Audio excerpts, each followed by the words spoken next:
sprinkle with powdered sugar. Ayan.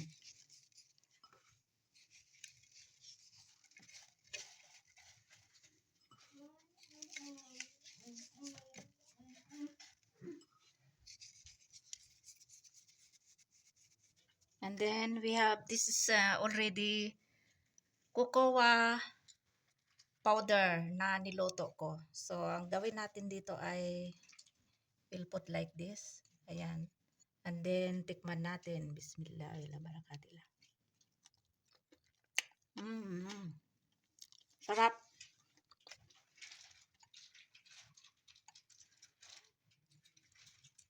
Ganyan.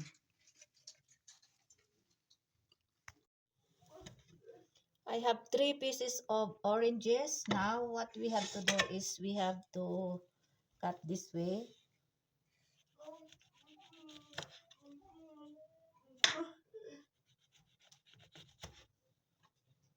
And then we do like this.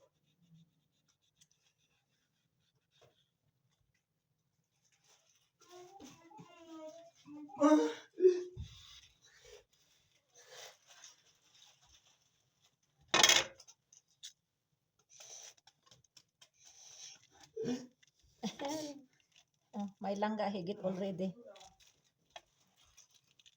He want to eat the skin of oranges. Now we have to do like this.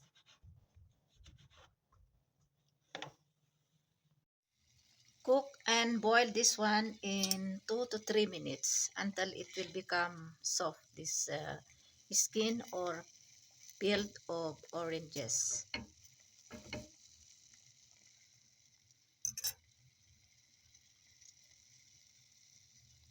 It's already cooked and soft. Now we can turn off now the flame. And then we have to wash this one in cold water. We have to drain like that, and now we have to wash this one and then drain.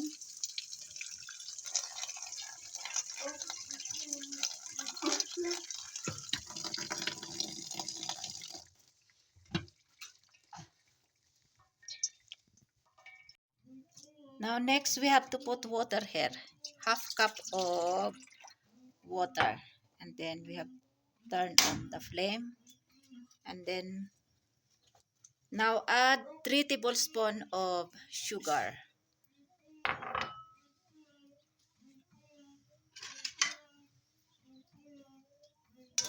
And then cook this one. We will wait until become boil.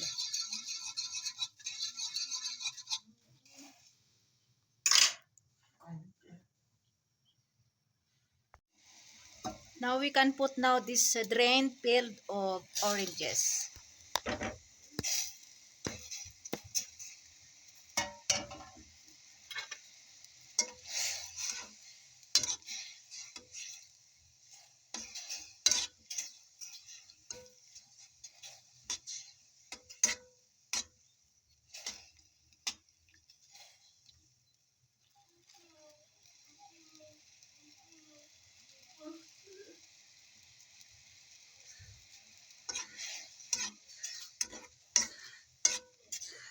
Now we have to wait until this syrup become dry.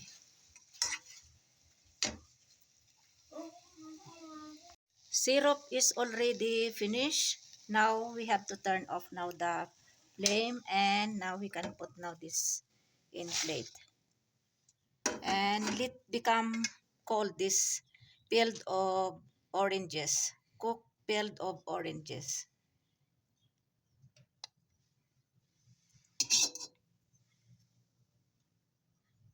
In casserole, I put 2 tablespoons of cocoa powder. I use this one. I have more extra and I buy more new. And this is 200 rupees. Now we have to put water here. 1/2 cup of water. Or I did not put all 1/2 cup of water. And then we mix. And then 1 tablespoon of all-purpose flour and 2 tablespoons of sugar. Now we have to turn off the flame and we have to cook this one.